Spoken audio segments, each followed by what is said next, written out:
Welcome to Bicycle Retail Radio, the bicycle industry podcast that brings retailers, vendors, advocates, and thought leaders to the mic for honest discussions about the latest issues facing retailers while taking an in-depth look at the person within the profession.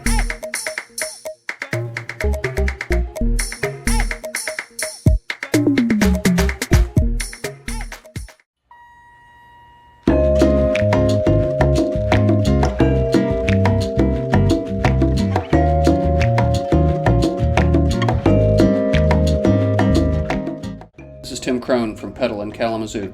I don't know much, but I know this. If you want your bike shop to kick ass, you should join a P2 group. If you maybe want your bike shop to kick ass, don't bother. But if you do it today. All right, welcome to Bicycle Retail Radio. This is NBDA President Heather Mason. One of my favorite episodes, the NBDA News Hour, co-hosted with our friends from Human Powered Solutions. Chad Picard, P2 moderator, is here with me. Welcome, Chad. Hello, Heather. Excited to be here. Yeah, this is going to be great. As always, we have Jay Townley, Fred Clements, Mike Fritz, and Steve Bina is our special guest again today. Thanks, guys, for being here. You're welcome. The team at Human Powered Solutions has over 245 years of experience. Considered the data wizards. Their monthly newsletter, the Micromobility Reporter, is a dynamic resource for the industry, featuring timely news and in-depth analysis about the latest in human-powered transportation, including bicycles, e-bicycles, e-scooters, and rideshare. Included is a focus on supply chain issues, technology, and both business and consumer trends that drive the marketplace. Yeah, considered one of our most dynamic podcast features. This monthly newscast is one of our highly listened to and most downloaded podcasts that the NBDA does produce.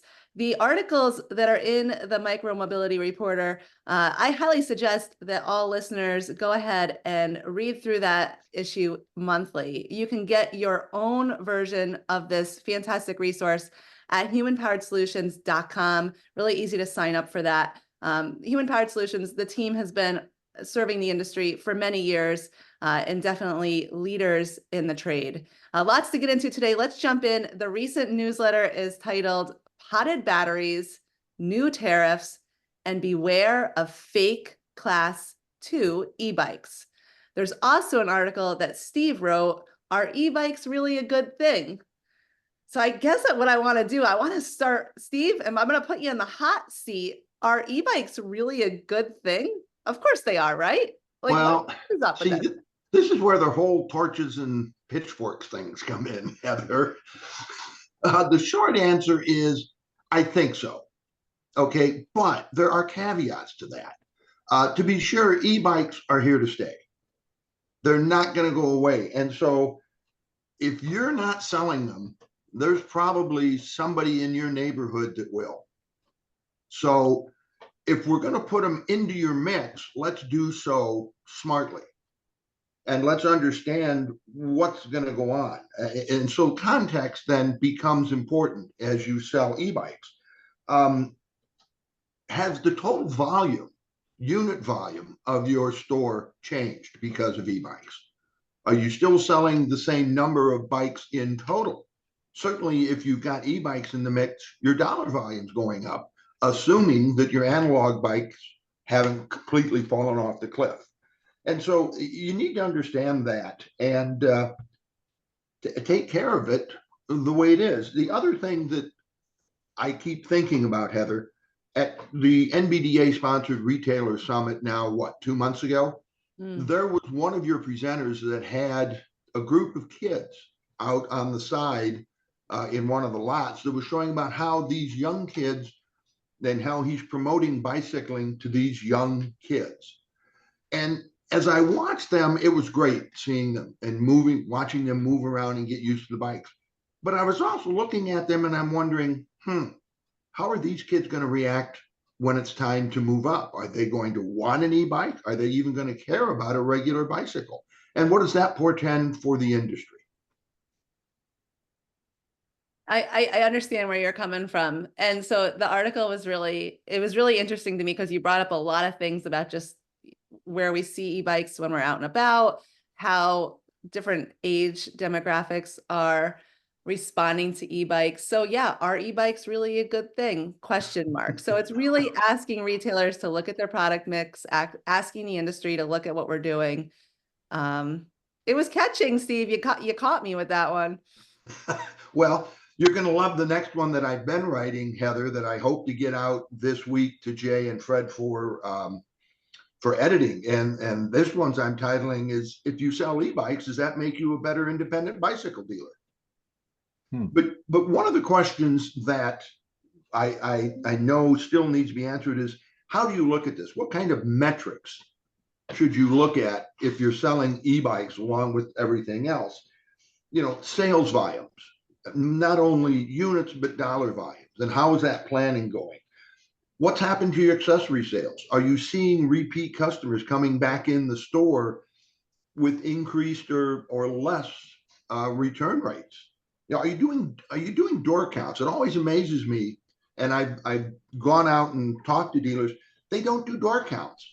They don't know how many people are coming into their store when they're coming in, and how many are actually leaving when they have purchased, whether they purchased something or not. So it's all of these things that you take a look at, and without giving away too much, the other things that I'm writing about now is cash flow, inventory levels, and your working capital with these more expensive products in your inventory. So there's a whole new set of metrics that bicycle dealers may not really be looking at carefully enough as they enter the e-bike market. Yeah, I'm glad you brought that up. In our P2 groups, we just finished our June meetings with all of our groups, 70 retailers spread out across the US into Canada. And we are looking at May sales related to just January, February, March, April this year. So obviously we'd like to see a continual uptick as the season progresses in most of the country. But May sales were, for the most part, down from April, which was alarming. We do have one P2 group, which is an e-bike specific group. It's a really dynamic group of just e-bike retailers. And that was the one group that saw May increase, the only group that had every retailer in the group have a May increase. So if we look at what categories we're hearing our P2 groups say that maybe bicycle sales are down, but e-bike sales continue to be up. So just, what we do with that information, it's there. Chad, you were there in that conversation. I might just throw it over to you now. Yeah. And I read the article too, and I walked away from that, and then also being in the P2 groups and seeing the same thing that Heather's seeing. But my question is, we've got these e-bike companies bringing this product into the States that maybe don't have safe batteries. Maybe they've cut some corners, but we have consumers reaching out to them, asking them about their e-bikes. Can we trust these companies that are saying, oh, it's a class 2, it's a class 3? I had one company even tell me that they sell a class 4 e-bike, and their e-bike worked as a class 1, class 2, and class 3. What can retailers do with that? Well, I'll refer that question to Mike or Jay. I was going to say, I'm surprised Mike's not jumping in here right now. I'll just as a response to, you asked the question, can you trust them? Maybe.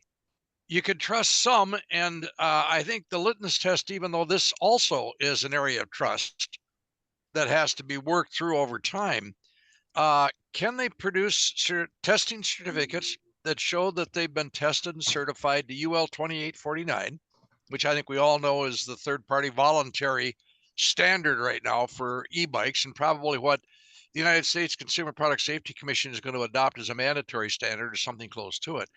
But the research we've been doing, and what we're going to talk about more in the next newsletter in answer to your question, is no. Unfortunately. Now, you can trust the brands that you've worked with. You can trust the brands that can provide you testing certifications that show that they meet 2849 and also for batteries UL 2271. But you have to sort it out. And Chad, I think probably at the low end of all this in what's coming into the country is the loophole that's created by de minimis. So it gives you an idea. Recently I had a conversation with a friend of ours who we all know, who will go unnamed at this point, who was at the Shanghai show. And he said that he was talking to two owners of D2C companies, brands that we know in this country, know very well in this country, who have allied with bike shops. And he said they were quite forthright in stating that they're going to put a show pony up and for testing to the test labs, get their certificates, but that's not the product they're going to produce day to day and bring into the country.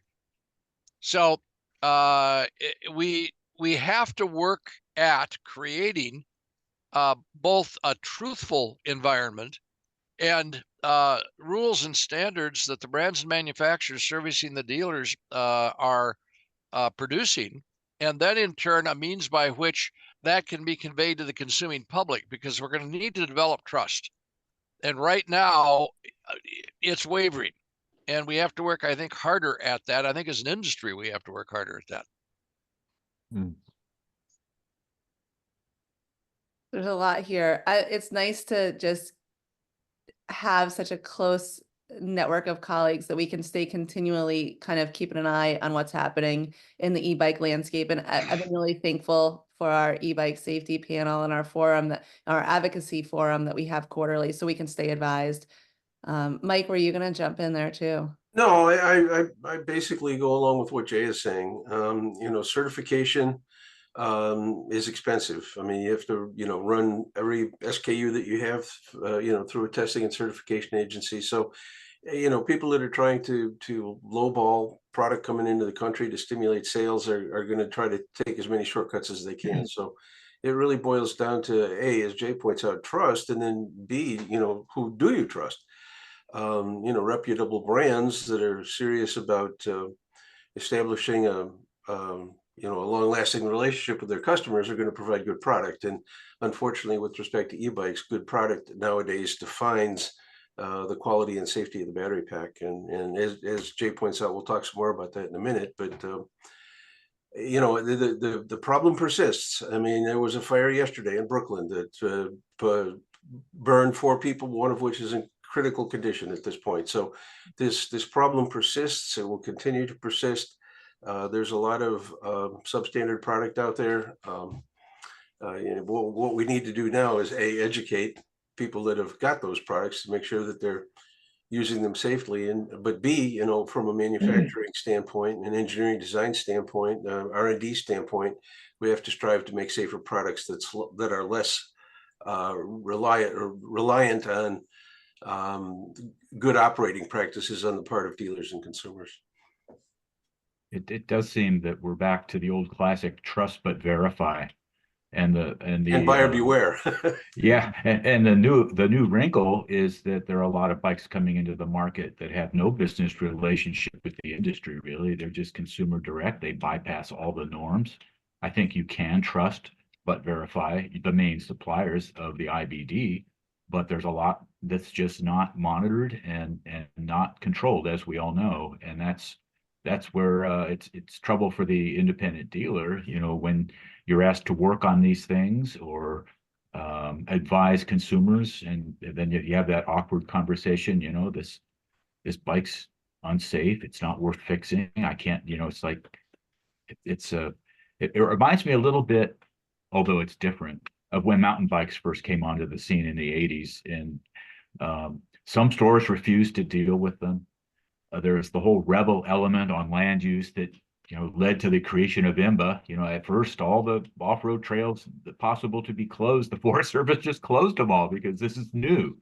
And the same with e-bike use. It's new. We don't really have systems in place yet to regulate it, and so it makes you kind of nervous. I know I am about it, but I think it's not unprecedented that we have a whole new product category to deal with and to wrestle with. And the key to me is that consumers want it. And that's bottom line, simple business 1A to me, is if consumers want it, let's provide it. At the same time, I guess it states there's a dark side to success. We have an excellent product when it's well done. That's captured a lot of attention and represents some significant benefits, both to individuals as well as society in general. but everybody wants to jump on the bandwagon, and you know, it's an expensive product that everybody wants. So those that can offer cheap stuff that it's substandard in so many dimensions, they're going to do it. And then there's the other side of the coin too, is the usage regulations. Lord knows California is wrestling with people riding, and not just California, California and New York in particular, people riding recklessly. You know, it's a heavier bike. There's more kinetic energy. It's faster. It can, you know, an accident could be more severe. So it's, you know, we're still in the process of introducing and integrating this wonderful product into our lives. So there's obviously some pitfalls and some hurdles that we still have to overcome. Well, and all of that, Mike and Jay and Fred, fall again back under the heading, are e-bikes really good for the industry? Well, you know, but Well, at the same time, we can't You ignore can't the ignore it. benefit. I admit that. yep. I was talking to Ray Keener yesterday, and part of this was a historical discussion.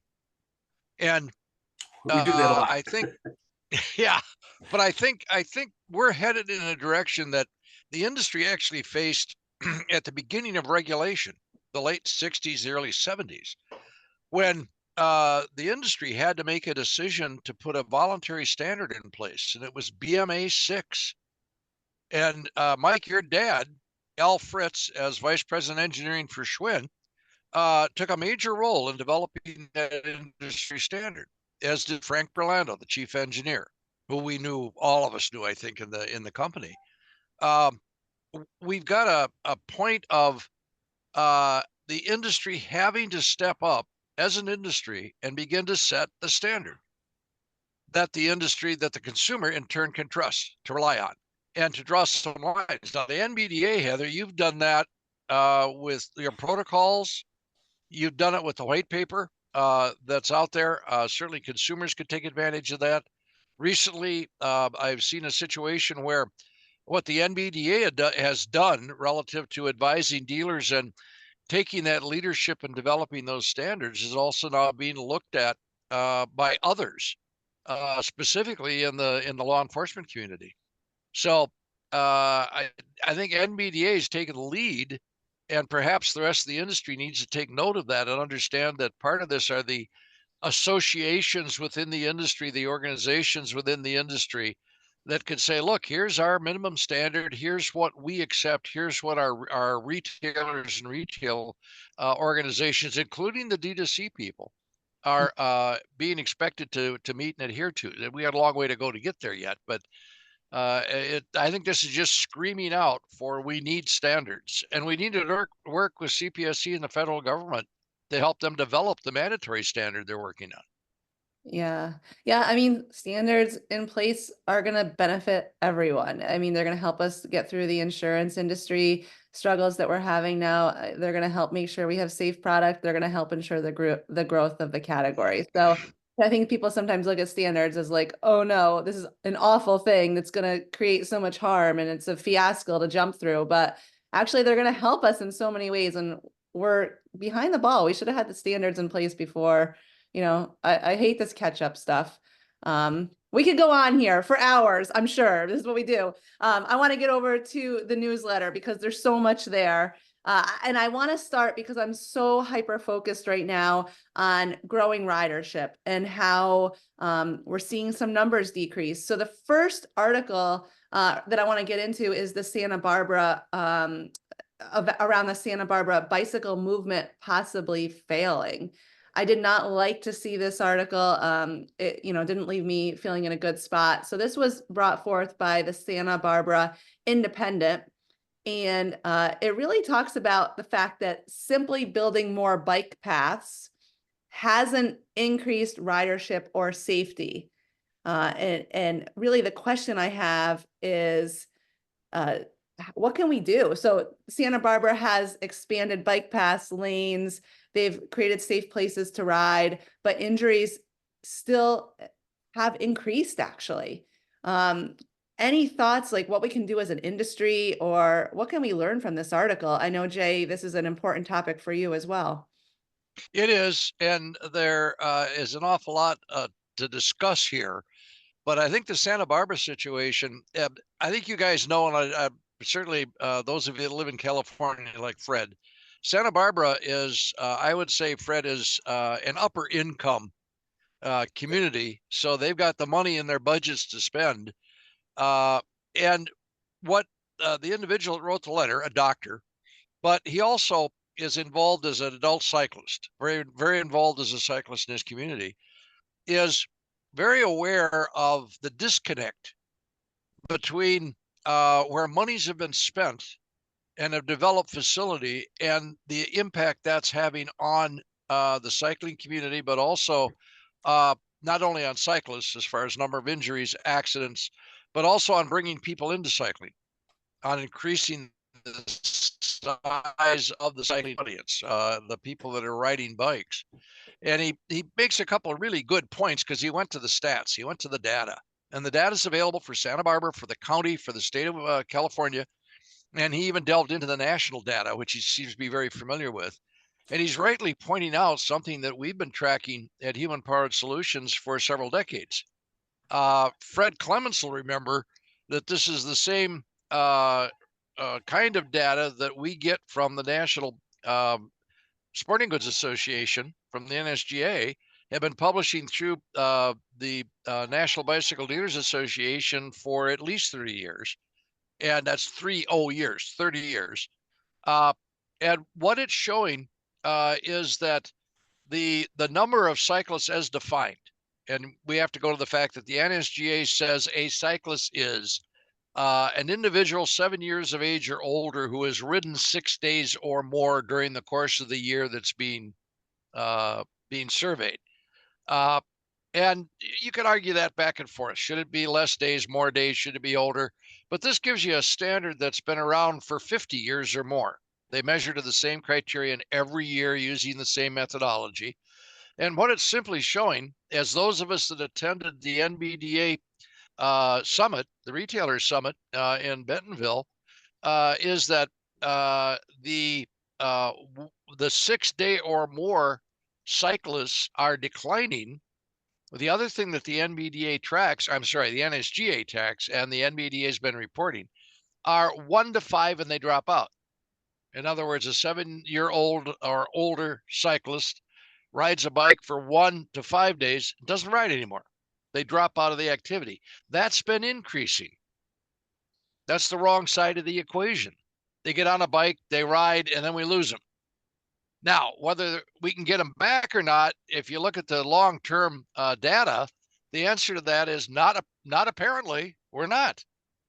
So the underlying data here, the underlying message coming from the good doctor in this article in the Santa Barbara paper is that here's a viable community that's saying, look, we're looking at the data, it's not helping.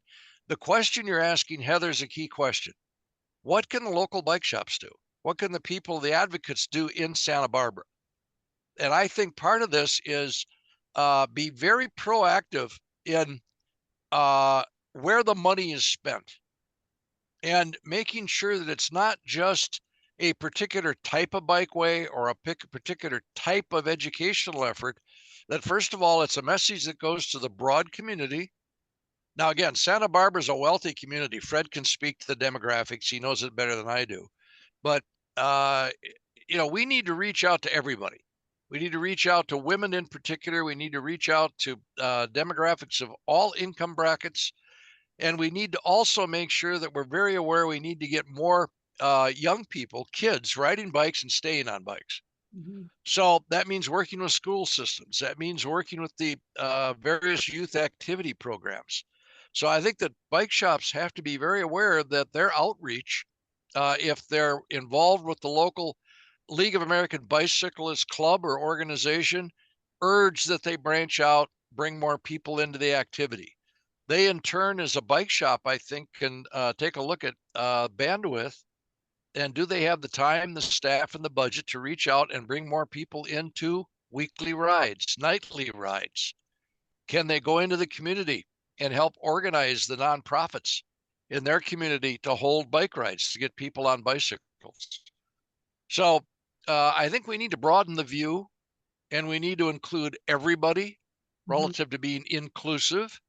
And we need to share the joy and the fun of bicycles and what they're all about, bicycle riding in particular. Yeah, I couldn't agree more. And I've been really advocating for retailers to publish safe routes and highlight these routes with every rider who comes in, and safe places to ride, because I feel like some people are avoiding the roads, but there are some really beautiful places to ride and great loops to put together. So there's a lot of things here. And that we could have a whole podcast just on this too, I think. So We could. I think that rolls into an article about the Retailer Summit and HPS analysis around the steady two-decade decay of actual bicycle rider participation in America. Would like to just chat for a minute about how we as an industry can actively participate in broader community efforts that promote cycling as fitness and as sustainable mode of transportation. And in general, should we look to the Bike League or People for Bikes? I feel like we need a strategic plan. And you answered some of those already, but let's just continue to chat about that. Well, I'll just start with, I think you're right. We need a strategic plan. The implication is we don't have one. I think our scope and thinking and our strategic plan relative to getting more Americans on bikes is limited. It's too limited. It doesn't take into account the broader picture. And that to me fits exactly with what we've run into as the seismic shift we experienced during the pandemic opened up a whole new audience of Americans who rode e-bikes in particular that didn't ride acoustic bikes or regular bikes. And we have found that this D2C movement has been part of it, direct to consumer, for many reasons, based on the psychology, the mindset, the social changes in the shopping community, and the mindset of the American consumer. But the bottom line is that we've got, to me, two distinct groups. You've got cyclists, actually three distinct groups. You've got cyclists, then you've got the e-bike rider and purchaser, who I view as being different than the cyclist in want, need, and also product. And then you got a third group of people that don't care. They don't want to get on bikes because they view bikes as being dangerous. I think that's the unsafe being the catchword there. So there's much more that we can do from a strategic standpoint. I think one of the things that the LAB, League of American Bicyclists, advocates for, that we need to really get involved in the dealer community, is the speed of vehicles. And that is, part of their advocacy, the LAB advocacy is we've got to reduce speeds. Part of traffic calming is reducing speed. The other is when you look at the change in vehicles, the American public is buying more and using SUVs and pickup trucks more than any other vehicle type. And if you look at the way pickup trucks have evolved, stand in front of a pickup truck that's 6 years old and look at the height of the hood, and then stand in front of a pickup truck that's a current pickup truck, and you'll see that probably that hood, in my view, has grown like 12 inches. It's higher. And what the accident stat shows, that when one of the new SUVs with the higher hood or the pickup truck with the higher front profile unfortunately hits a pedestrian, it used to be that accidents and injuries of pedestrians were from the knees down. Now they're from the hips up, and they tend to be more fatal because of both speed and the type of vehicle that's involved. So there's a whole piece of this discussion, including the design and what the highway engineers work on, and what states are accepting and DOTs are accepting up to the federal level relative to the speed of a highway and the speed that they expect the cyclist, the bicyclist to integrate into. And separate paths are one answer, certainly, but there is a whole advocacy here that more properly integrates the bicycle and the pedestrian into the traffic in this country, all of which makes the activities safer that are non-vehicular.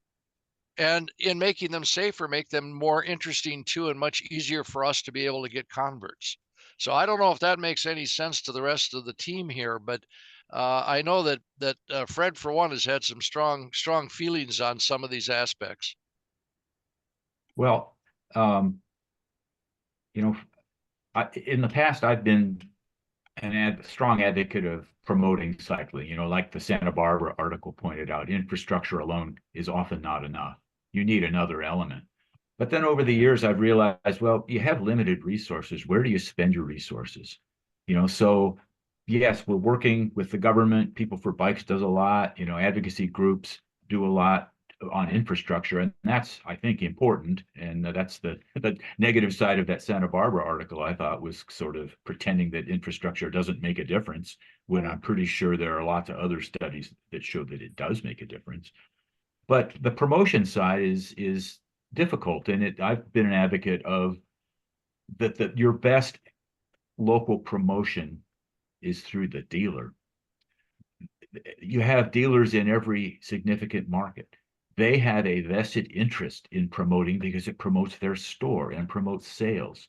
If there was some way as an industry to give some more resources to retailers to promote cycling locally, it's not going to be a national campaign where we're on CBS and whatever, but local grassroots support through the dealer seems like probably the most economically feasible way of promoting cycling and trying to get people riding more. Yeah, I mean, right now I'm just thinking about the bicycle friendly business program that the Bike League has. This is an easy thing for retailers to take part in, and you can promote this out through your socials, through press release to your community, let people know that your business is a bicycle friendly business. You can work with other businesses to get them as a bicycle friendly business, and this could kind of trickle down. But then you go to the Bike League's website and you search, like, I think, Chad, you're in South Dakota, right? So I searched like South Dakota. There's like maybe 12 businesses in all of South Dakota that are actually a bicycle friendly business. I mean, come on, what is happening here? So I would just challenge our listeners to get on that. I mean, that is it's not super hard to do. It's just an application process. And right, Chad, you were Spoken Sport was. Yeah, it's an easy application process, and it's every time a new person gets that designation as bicycle friendly, everybody like cheers them and shares it on social media, and you get a ton of press for it. And also there's like you're naming the things about your business that's great for your employees and or clients coming in and out of your business, and giving value to your business. So it's a phenomenal program, and it makes sense to do if you're a bike store or any other business, really, for that matter. All right. Let's move on. The tariffs. This is kind of like how is this going to impact us? What's the consequence going to be? We know that Section 301, the punitive tariffs, into effect June 14th. Now we've impacted children's bicycles, e-bicycles, some carbon frames, and water packs. What do retailers need to know? We're kind of watching this, Jay. We've been kind of keeping an eye on what brands are doing what. If we had to just give a quick summary to our listeners, what do they need to know right now? Well, quick summary is hard with this, but I think for dealers, what they need to know is that the punitive tariffs, as Heather said, went into effect. They went into effect mid-June. They're in effect now. The reaction to it has been slow, and it's going to continue to be slow. You're seeing just a couple of brands that have really acknowledged the fact that imports from China of juvenile product from 12-inch through 24-inch wheel and e-bikes is going to be increased by 25% of the FOB value, a quarter of the cost value. In the case of juvenile product, there's already an existing tariff of 11%. So this is applied on top of, so that's 36% for juvenile product made in China coming into the country. So the impacts are going to be felt from this point forward. And it is inevitably going to result in some type of price change, probably increases. And those increases are going to roll out as new product comes in, as product is now assessed these new tariffs. And as it turns out, there was no delay in these going into effect. So it's everything that was coming through the ports as of, I believe, 14 June.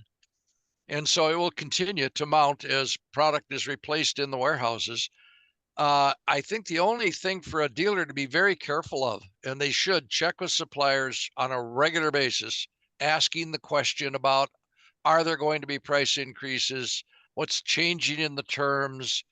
Don't just get into the groove of thinking it's going to be the same. Keep asking the reps, keep asking the in-house people, keep watching carefully for any changes that are going to affect you, because as a retailer, you're going to have to adjust to what a product that costs you more coming in the door. As Chad well knows, you're going to have to do something about that at retail. Either take less margin or increase the retail price, whole or part, in order to regain some of the cost in the margining of the product. So the impact, Heather, is going to be over the next 6 months, over the rest of this year, because of the inventory that's clogged up in the system at the wholesale level. And it is clearly inflationary. Another piece of what I think needs to be done here that we talked about, that the NBDA has already started to talk to dealers about, is, the president and the USTR made a decision. They've increased. What they did is they didn't extend the exceptions to these increased tariffs, and they've let them lapse. So now these new tariffs are in effect. But there's still no reason that we can't go to the United States Special Trade Rep, to the White House, and more importantly, to our members of Congress, and as an industry, point out that this is unnecessary, it's inflationary, it protects nobody in our business. The whole purpose of these tariffs is to protect American workers. There are no American workers in the bicycle manufacturing business in the United States, period. Have not been for 25 years. So there is still an opportunity to go and make sure that our members of Congress, that the folks in the administration, are aware that this is an inflationary, unnecessary increase of product price. And I sadly will say, without a change in value. Interesting. Well, there's nothing Yeah. nice about this. Yeah. Makes me nervous about retailers. Hopefully they're keeping their eyes on their pricing structures and not just trying to absorb it. I know that happened a lot previously. Moving on, glad to see the article about the House approving lithium-ion battery standards bill. The legislation now goes to the Senate. I know that several states have also been adopting their own standards. I would imagine, should the feds make a bill, this will set the stage for a preemption battle between CPSC with some of the states over conflicting state e-bike and lithium-ion battery regulations. What should retailers know about this for now? Follow what their individual states have set forth as protocol? Well, I think the protocol should be what the NBDA has in its protocol. So that is, you should accept as a standard the voluntary third-party UL 2271 for lithium-ion batteries. Now, the bill you're talking about, Representative Torrey's bill from New York, has passed the House. It's over in the Senate. There's a companion bill there that's Senator Schumer, who many of you know is the majority leader in the Senate. So it's like language. And we've talked to Representative Torrey's office, and his legislative director assures us that the United States Consumer Product Safety Commission is in agreement with this legislation, which would require, when signed by the president, would require the Consumer Product Safety Commission to promulgate a regulation based on UL 2271 and make it federal mandatory law within 1 year after signature by the president. In essence, this is fast tracking what they're already working on. The key for us was to check and make sure that CPSC was in accord with this. They were in agreement with it. So it's going to force them to probably advance that portion of their regulation or rulemaking process for lithium-ion batteries by at least a year, maybe 6 months, but certainly to advance it and fast track it. We also, along with the NBDA, advocate strongly that no state or sub jurisdiction, a city like New York, should be mandating anything other than UL 2271 for lithium-ion batteries, and should only be also stating that testing and certification should be done by, in the case of what we're advocating, is nationally recognized test lab, but by an accredited test lab. So it backs up to, this is a federal legislation that CPSC is in accord with or agreeing with, It would advance the lithium-ion battery regulatory piece of what CPSC is working on to embrace UL 2271, put it in force quicker. What that creates is a mandatory federal reg. I'll let Mike speak to what that means, but the legislation itself, as far as everything we can see, unless changed, it probably will not be, is good for the whole world of lithium-ion batteries relative to specifically e-bikes and scooters, that portion of micromobility that it covers, and would give us a federal standard that we could use as the litmus test or the benchmark. I'll also save the discussion of preemption till after Mike has a chance to comment on this. I was just going to say, oh, and by the way, Uh-huh. the federal law will preempt state and local laws. So you kind of stole my thunder there, which essentially states that the federal government prohibits any standards addressing the same issues unless they are identical word for word to the federal standard. And that I'm confident that that will be the case if the new lithium-ion battery standards fall under 16 CFR 1512, because it is preemptive. I mean, it's been tested years ago, and preemption was upheld, and that basically states that 16 CFR 1512 is the law of the land as it relates to bikes. Now, we all know it needs to be updated and modernized and changed to address the changes in technology since it was promulgated, but that was the point I was going to make. What was in effect when CPSC issues a standard, it will be the law of the land relative to lithium-ion batteries. Mike, since we have you kind of on the hook here, I just want to talk about potted batteries quickly. You know, the first article in the Reporter was by Electric. There's a new trend making electric bike batteries safer. We've heard that I think Rad Power and Pedigo are using potted batteries. Do we expect, like, will this need another certification, or what do we need to know about potted batteries at this point? You know, it's a good question about certification, Heather. I hadn't considered that. I don't know whether or not it will be mandated, because potting a battery pack is going to add weight and cost to the battery pack. But the safety benefits are significant based on the testing that I've seen. Now, I think the jury is still out relative to the validation of potting as a method to diminish the severity of a lithium-ion battery fire. Essentially, what it does is, under most circumstances, a lithium-ion battery fire will initiate with a single cell. And it could be a defective cell. It might have been a damaged cell. It might have been a cell that was out of balance in the battery pack and was compromised. It might be a cell that's experienced dendritic cell growth, you know, that subsequently penetrated the separator. Whatever the cause may be, usually a battery fire will start with a single cell.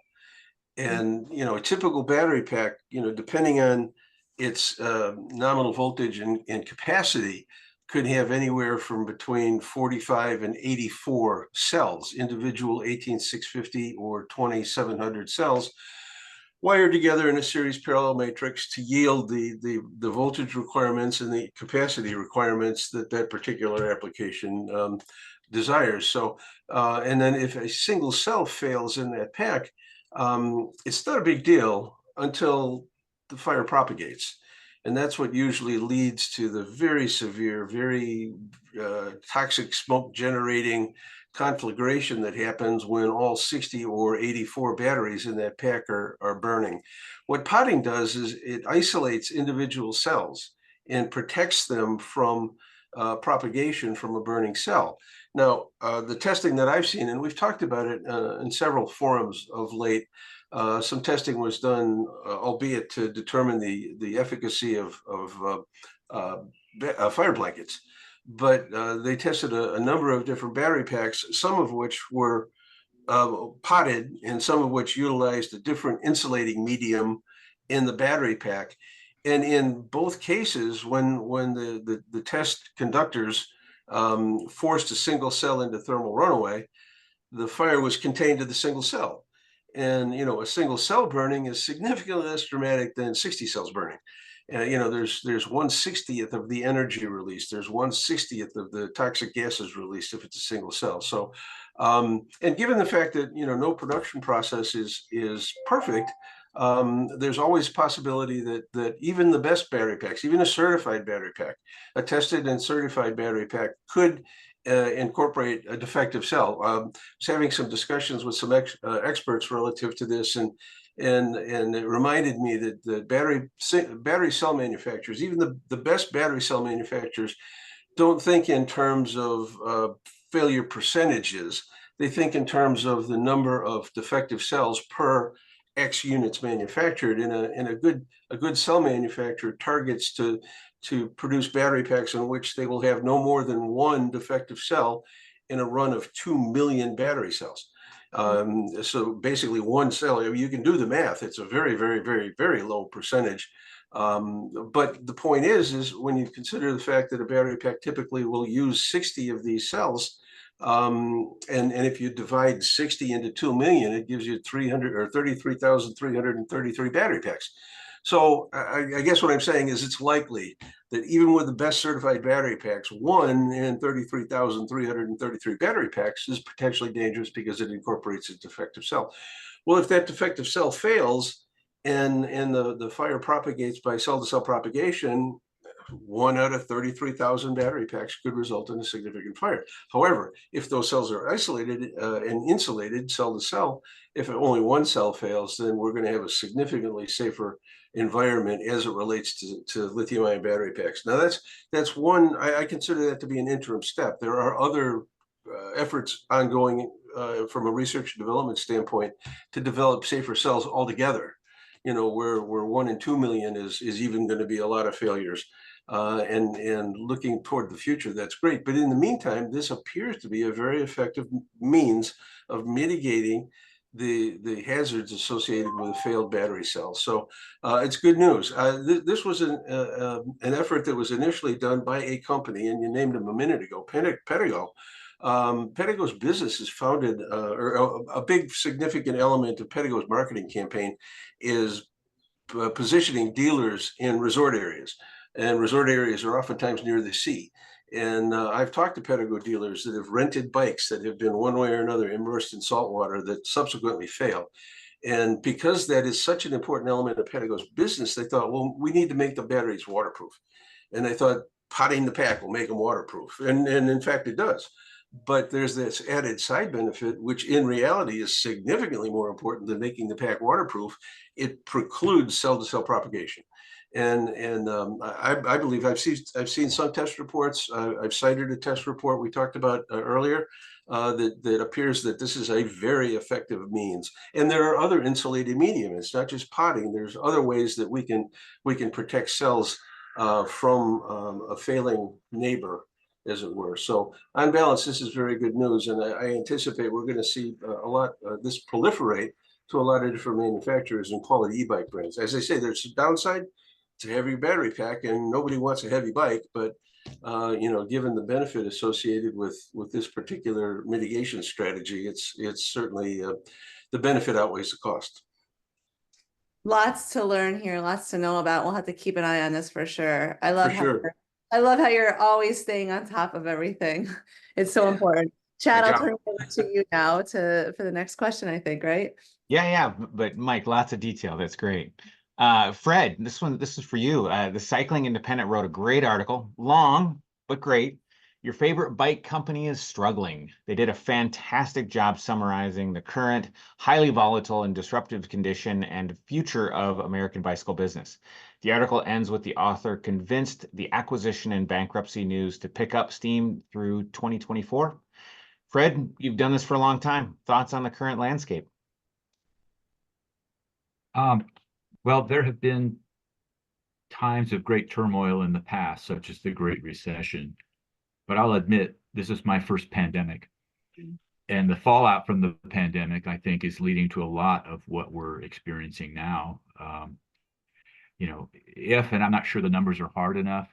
We know, I think, that floor traffic at IBDs is down. We think that participation is down. I'm not sure if that's really cemented in yet, but we don't really know why and how that relates to the pandemic, if anything, and obviously other things we can do to address that. But so, yeah, I think, from what I've read and heard, the supplier side is still a number of companies under threat of bankruptcy, especially if the market doesn't pick up. And so far this year, I don't believe it has. And yet I don't see, other than shrinking and expansion, we will lose companies, we will lose dealers, we will lose significant suppliers and significant dealers, I think. Mm. And but the species will survive. I think in both cases there will be suppliers to the independent dealer. They may also distribute otherwise, and there will be dealers, because what's happened in the past is when you lose, say, of course, obviously I'm focused on dealers a lot, but you lose a lot of dealers.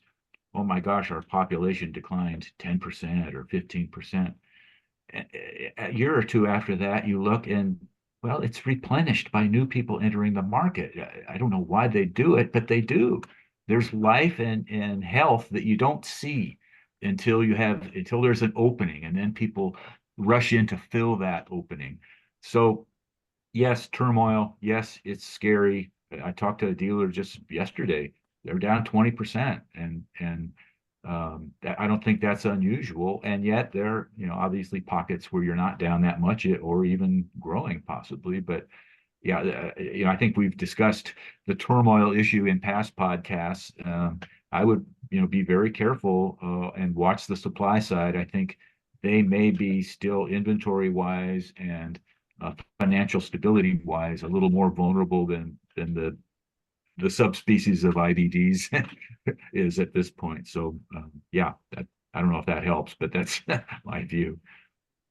I'm glad, Chad, that you brought that article up. That article was real. I thought the author did a great job with that article. And yeah, I think we're still in this interesting time, and I think we will be for another 12 months or so.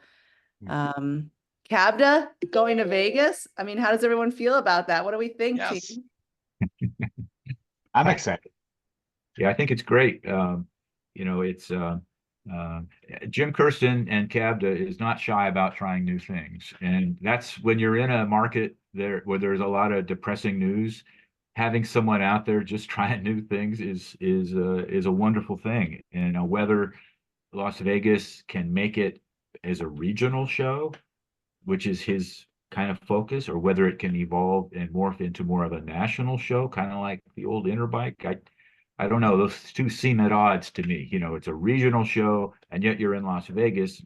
Can you expect the big blob of dealers in Southern California and San Diego and all to make a 4.5, 5 hour drive for a small regional show? Or maybe it's not small anymore because people start to see the opportunity as you need exhibitors and you need dealers to make a successful event. And I'm just inspired that he's trying something, and I love it. I Well, love and it.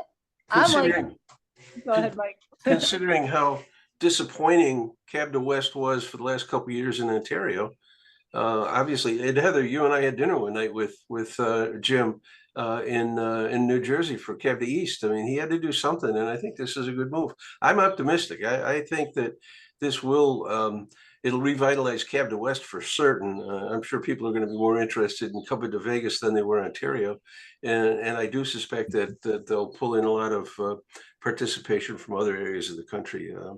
I think it's a good thing. Yeah, I've already had several conversations with top distributors and component brands who are like, we're going to be there. So industry, listen up. Interbike not Interbike. Cabda Las Vegas is coming back. We're doing this again. So Well, and I think Jim was brilliant in the way he positioned this, because he looked for a long time, and he's got an off-strip venue that is good, modern, that is not union. So he keeps the non-union hall thing with the exhibitors. So he doesn't have the high costs. He's also in a portion of the strip with good hotels and motels, with the rack rates are lower than on the strip. So it's cheap airfare. We know that. We know that you can get in rent a cab, or take I guess at this point, the monorail, but a cab will take you down to where you need to be to get to your lodging in no time flat. So I'm excited about it as well, just because I think Jim's done a brilliant job of positioning his type of regional show in a major metro that we can all get to and love. And for the folks that were used to that idea in the bike shops, that they lived a straight up and down bike shop life for 50 weeks out of the year and then let her rip in Vegas for a week or two. It brings that back, but more importantly, it brings back the social aspect of what we've all been looking for, and I can that think of a is, couple of consultants that are looking forward to it too. yeah, exactly. So I think there's an excitement. I agree with you, Heather. I think there's an excitement. There's going to be excitement through the channel of trade. It's going to be fun.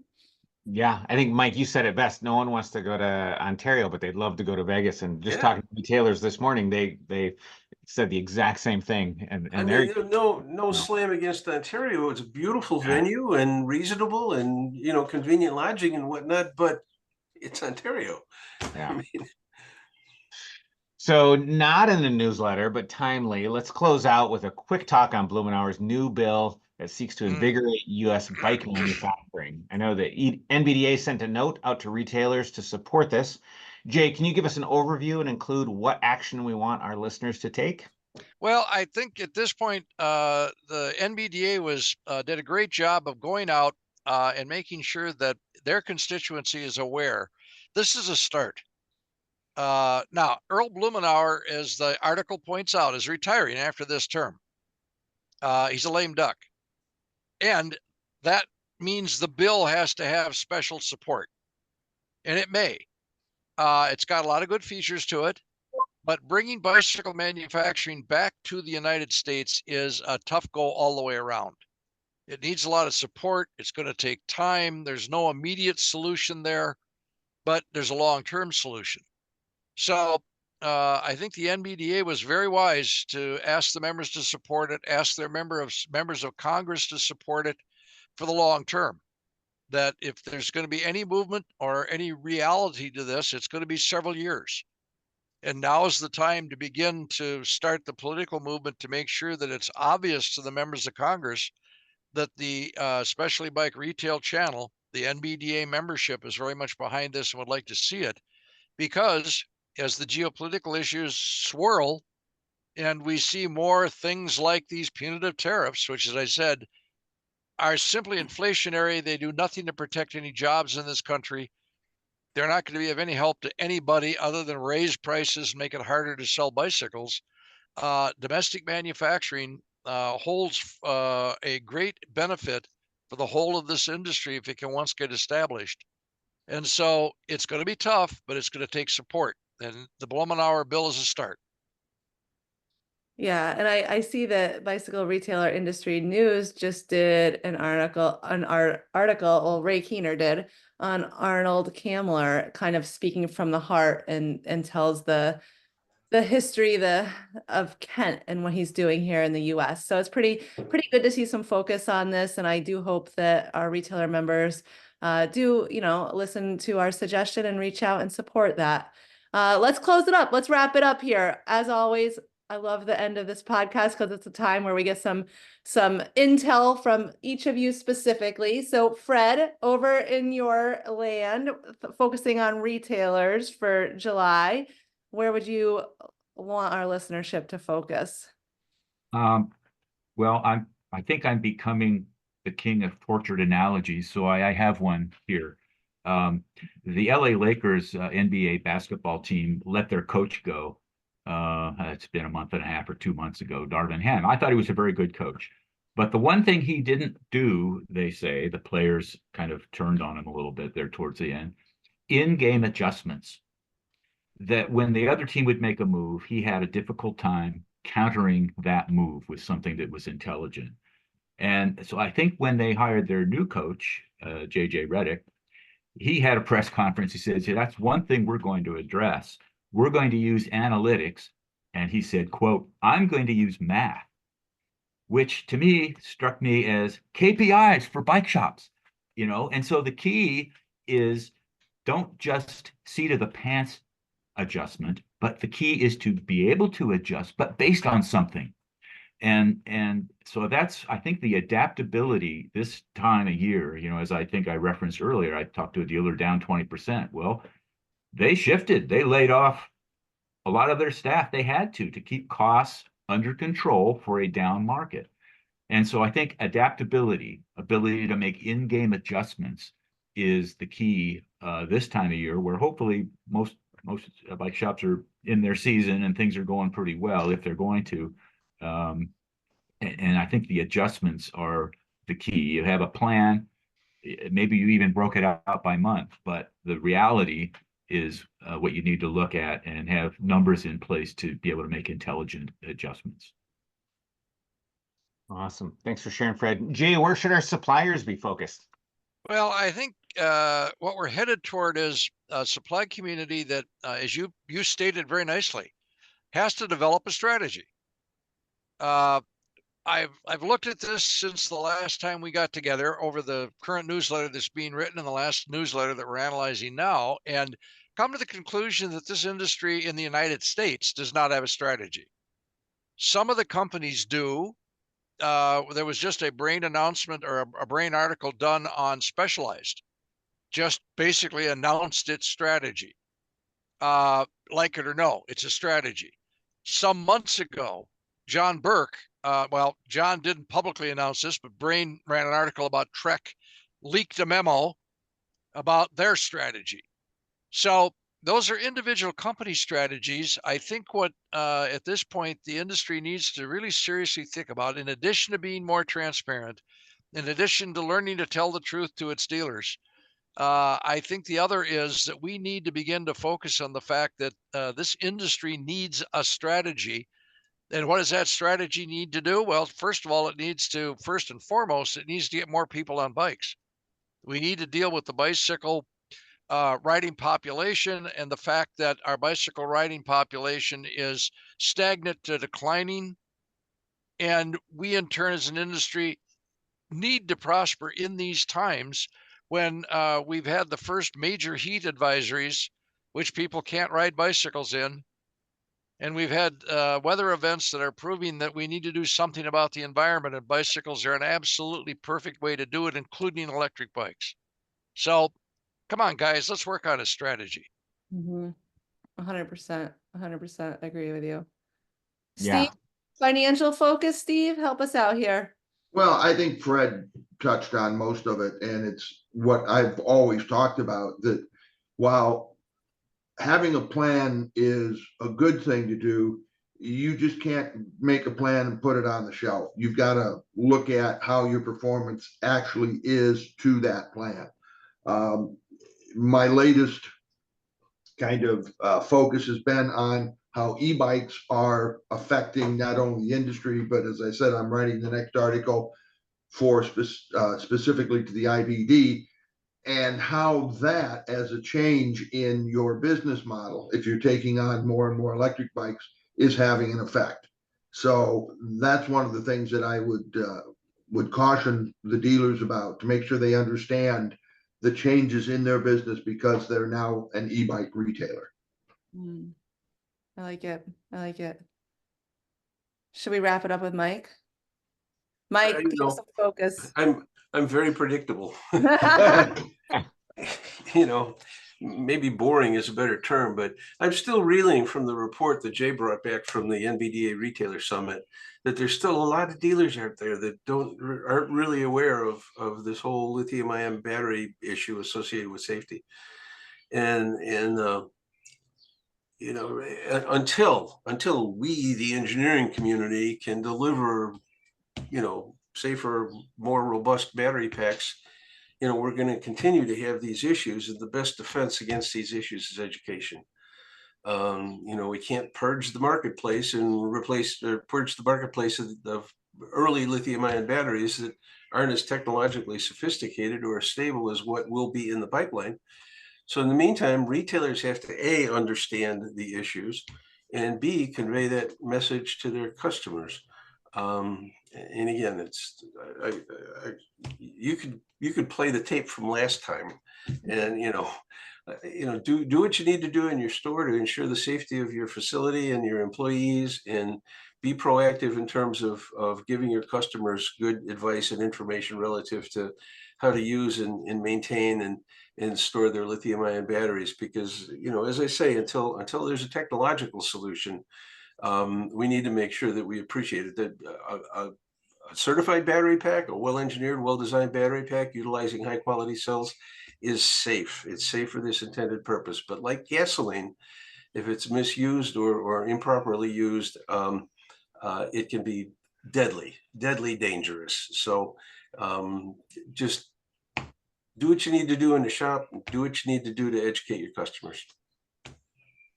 Mike, you make a great point with education, and it's not just batteries, it's bike size and fit. It's how to maintain your bike, and if a customer's feeling insecure about their product, they're going to hang it up in a garage, or they're going to get the information from a source that might not be trustworthy.